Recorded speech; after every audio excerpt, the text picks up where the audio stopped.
says, I've already had one. And that was the answer to that. Through the 1960s, relations between British soldiers and German civilians were warming up. But the political mood between East and West was becoming colder. The building of the Berlin Wall had set the tone for this era.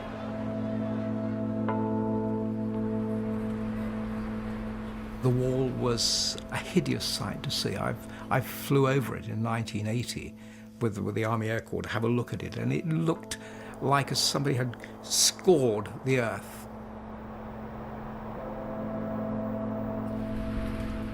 It did seem enormously symbolically important that here were the Russians saying, we're not going to talk, we're going to continue to confront you across the frontier of barbed wire, minefields and machine guns and watchtowers. This is not the conduct of an enemy who might be thinking of making friends. This is the conduct of an enemy who believes that we are going to remain enemies for a very long time. British forces in West Berlin became even more isolated.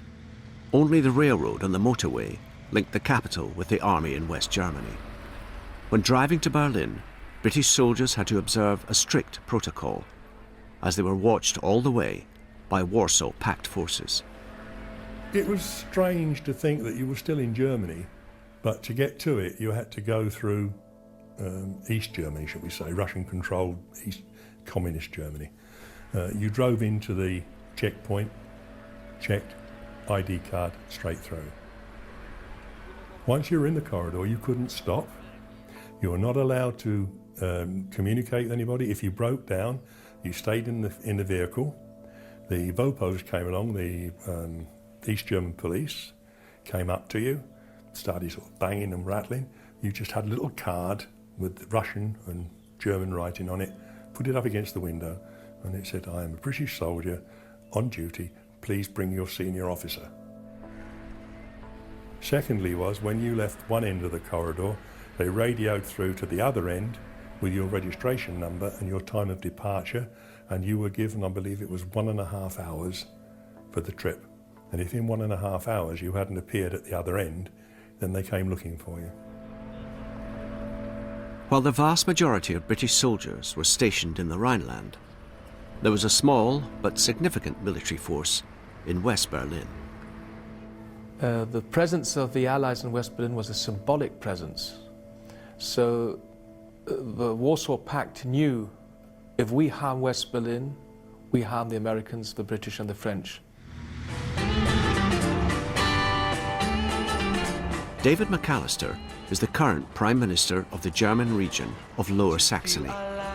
He grew up in West Berlin, where his German mother and British father worked for the army. I grew up in West Berlin. My father worked for Tel's Group. Tel's Group were responsible for the telecommunications for the British forces. But much like the army bases in the Rhineland, West Berlin felt like a bubble of Britishness. I had a wonderful childhood in West Berlin until we moved away when I was 11 years old. The British were in Charlottenburg and Spandau, in these two parts in West Berlin. We lived near the Olympic Stadium. And even though we were living in the middle of West Berlin, in the middle of Germany, it was more or less a very British life. I remember British kindergarten, British school, British military hospital. We went to the Presbyterian church service. Because it was surrounded by Soviet forces, Berlin was a precarious place to be during the Cold War. Good evening, my fellow citizens. This government, as promised, has maintained the closest surveillance of the Soviet military buildup on the island of Cuba. In 1962, the Soviet Union dispatched nuclear missiles to Cuba, a move that would leave Berlin in the firing line if a nuclear escalation resulted. I was actually on the train going into Berlin when I was met at the other end And my colleague said, have you heard the news? No, I've been travelling since 5 in the morning.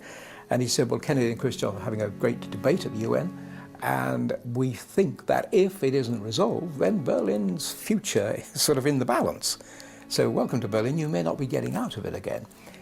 Down in the zone in Cologne, my wife, and we had 3 small children, was contacted by the family's officer to pack a suitcase and be prepared to be evacuated. This crisis saw the first use of the term mutually assured destruction. And it would change the strategy of the Rhine Army.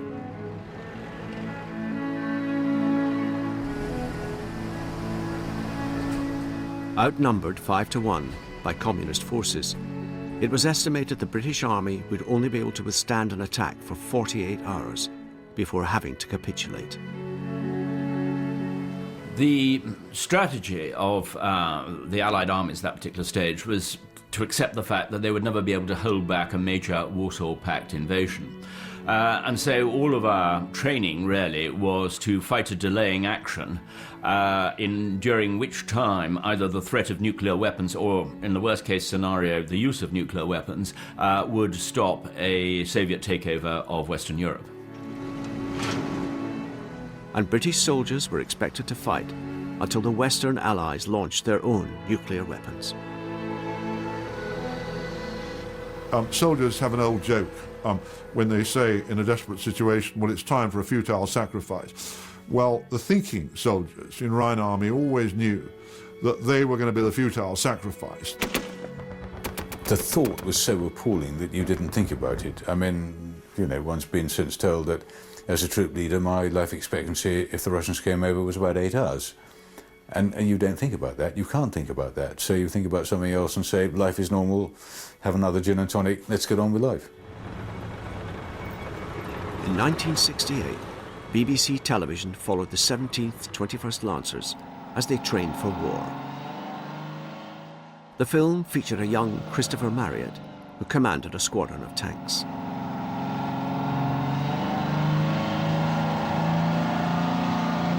One joins the army, I suppose, because one has certain beliefs. They might sound rather outdated about the free world. Yes, one's prepared to fight for them. Fire loaded! Hurry now!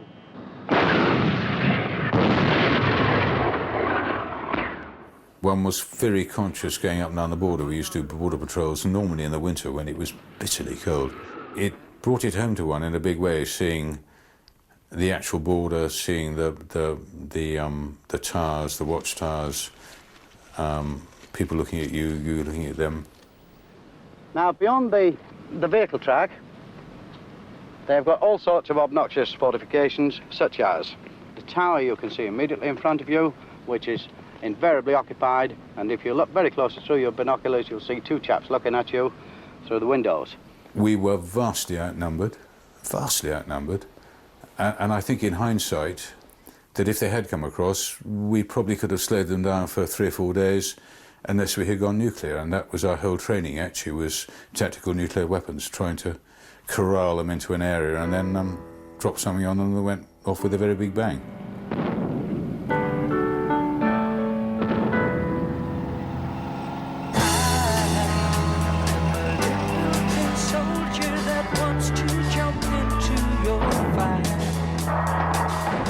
Through the 1960s, while the soldiers of the Rhine Army prepared for the unthinkable, life on the British bases carried on as normal for the thousands of children who lived there. This generation of young people grew up embracing the military lifestyle. In many ways, looking back now, of course, when you're there as a child, you think this is normality, and of course it was far from it. It was a really very peculiar existence, but also, at the same time, huge fun. I mean, you know, we had an enormous amount of fun. But what I remember is, in a way, it's like living in a normal village or a normal town. You know, you've got your friends and your parents and school and shops and all that kind of thing.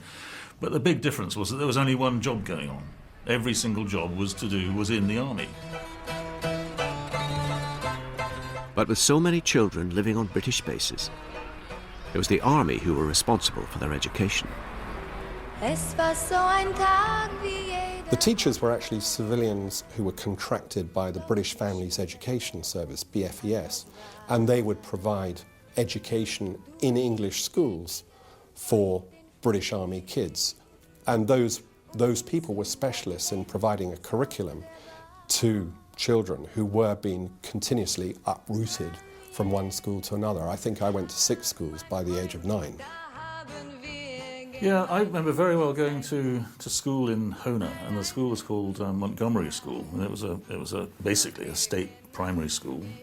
And funnily enough, what I can remember of it is the building and the playing and all the sorts of things you normally do at primary school. Can't remember a single one of my friends, interestingly, because it was such a transient population. A big population, but there was always movement, and so you really essentially never knew whether your friend was going to be there next week.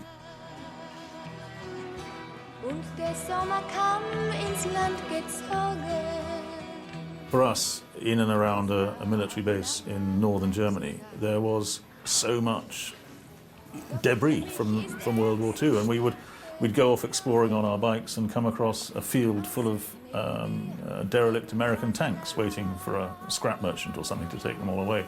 And I also remember, I have to say that, I mean, there was a fairly high level of risk because we were in an area that had had an enormous war fought over it, and there was therefore quite a lot of unexploded stuff still lying around in the 60s.